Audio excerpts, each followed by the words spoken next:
Okay. I'm going to see if I can do this in one shot. Hopefully I can.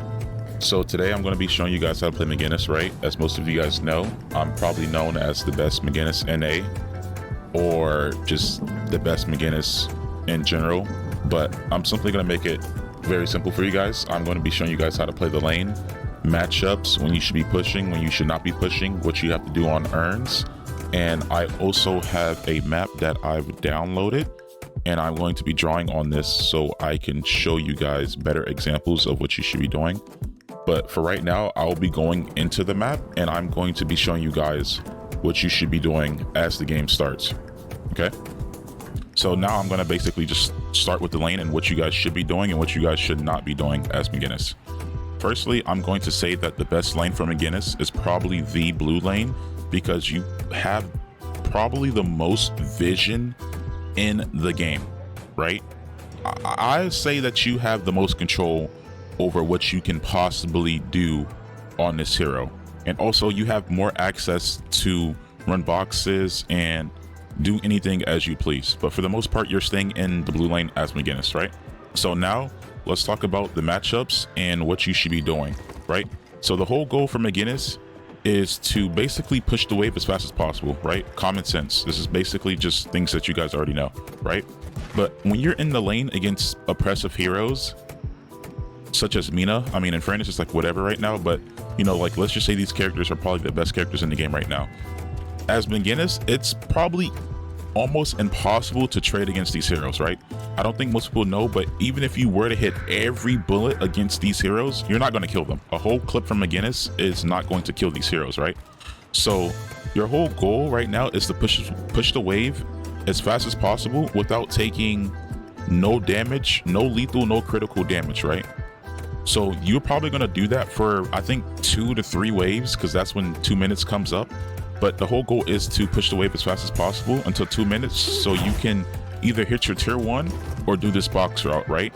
So as soon as you clear this wave, you need to make the executive decision to either do the tier 1 or do this whole box route, this over there, and the boxes over there by the back camp, and come back here and be ready for the next wave, right? You need to do this very fast. There is no idling on this hero because there's no time to waste on this hero.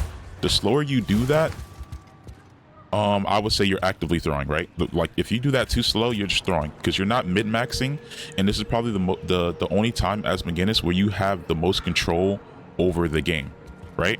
So now that you're basically, I would probably say now that you're on defense, because you know you can't trade into these heroes, your whole goal now is to condition these heroes to leave the lane, right?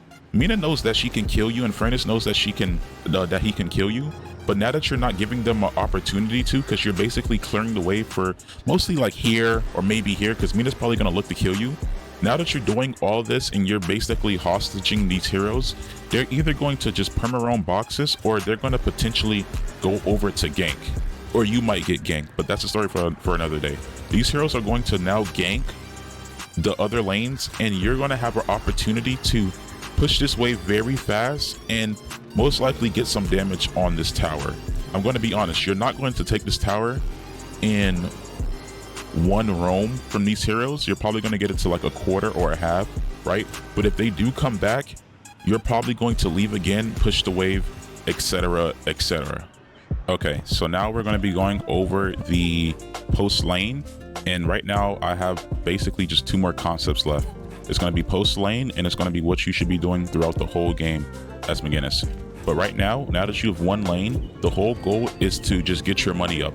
This is probably going to be the only time in the game where you can have an opportunity to get maybe the most money in the game.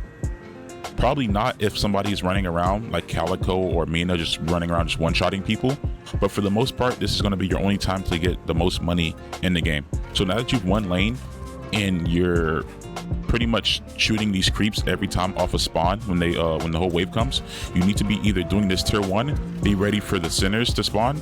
I would never take all the centers. I would either take this center or this center, just because it's in your radius, but you shouldn't be farming on this hero at all. If you're farming any of the camps over here and over here, you're actively throwing in the game for your team, because you're taking away souls that can be far more useful on a hero that's just simply better than you, right?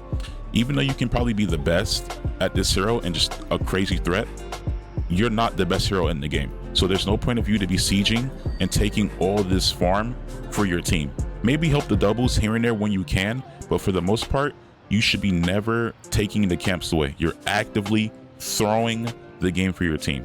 I would probably say you can take a buff when you can because of maybe a bunch of fights are happening over here and over here, but for the most part, you should be either doing these camps and pushing out the waves, or maybe taking a center. This wave should never be like, let's go mid over here or under the bridge. I'm not saying you need to be out here and like on the enemy side, but for the most part, you should be having the waves like at the stairs or pushed back like over there, right? I think that's pretty simple. I don't think there's anything to that, right? That's pretty much what you're going to be doing to be getting the most money for McGinnis post lane, right? Okay, urn fights. You as McGinnis should always be at the urn no matter what because of the amount of utility that you have. If you're not at the urn, you're actively throwing the game. Simple, right? So basically what I'm saying here is you need to make the executive decision to either be at the urn or either side of the map, or you need to make the decision to go with your teammate on the opposite side of the urn to go siege a walker. I'm going to pull up my map drawing thing so I can give you guys context of what I mean and how you should be playing this as McGinnis. All right, so let me erase all this. So no matter if the urn is on this side, you need to be there, right? So I'm going to start with the walker situation because it's a lot more easier and it's a lot more understanding, right? So maybe this person has taken the guardian, maybe he hasn't. You need to go over here because you know that the carry is over here collecting souls and these guys are going to all make the decision to go to the urn, right? So now that you have your ult, you help your teammate take this guardian. If not, clear the wave. Maybe it's already taken, easier on you. So basically you guys walk down, you tell this guy to walk down and you don't show. You should not be showing, right? You walk down, you have this guy take the wave, then you show up, maybe use your wall to kill this guy, or maybe this guy's under the walker. Regardless of the point, you guys walk down together and you siege this because you're McGinnis, right? You're going to wall this guy off. You're going to put down your heal. You're going to use heroic aura, and you're going to surge everything that's over here to take this walker. This guy has no choice but to back up simply because you're McGinnis and he has to fight another guy, and you're just spamming ult on top of the walker. And when the minions fly off the zip line into the little corner here or here, you're also ulting the minions. Everything is dying here, right? So now urn as McGinnis.